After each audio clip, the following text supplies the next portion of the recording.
পরমব্রত এই মানুষটাকে আমরা অভিনেতা হিসাবে চিনলেও এই মানুষটা কিন্তু এখন সিনেমা জগতে আর অভিনয় করে না। এই মানুষটা অভিনয় করতে চেষ্টা করছে রাজনীতির ময়দানে। যখন সিপিএম সরকার ছিল তখন এই মানুষটা ছিল বামপন্থী, তৃণমূল সরকারের আমলে এই মানুষটা ছিল তৃণমূলী। এখন বিজেপি সরকার গঠন করেছে, এই মানুষটা চাইছে বিজেপিতে যোগ দিতে।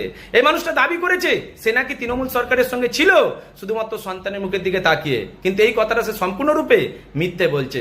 তার কারণ কি জানো? 2021 সালে ভোট পরবর্তী হিংসায় এ উস্কানিমূলক মন্তব্য দিয়েছিল, আর সেই মন্তব্যের জন্যই বিজেপি নেতা অভিজিৎ সরকার খুন হয়েছিল।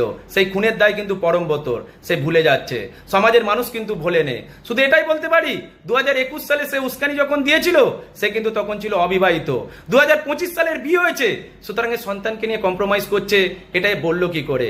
আমি শুধু এটাই জোর দিয়ে বলবো, এই সকল মানুষ হলো ধান্দাবাজ। এরা বউ বাচ্চার নামে দিব্যি করেও মিথ্যে বলতে পারে, একজন সদ্যজাত সন্তানের নামে মিথ্যে বলে এ নিজের স্বার্থকে চরিতার্থ করছে কি করে? এ কোনোদিনই বাবা হতে পারে না, এটা আমি জোর দিয়ে বলতে পারি। ভালো থাকবেন প্রত্যেকে।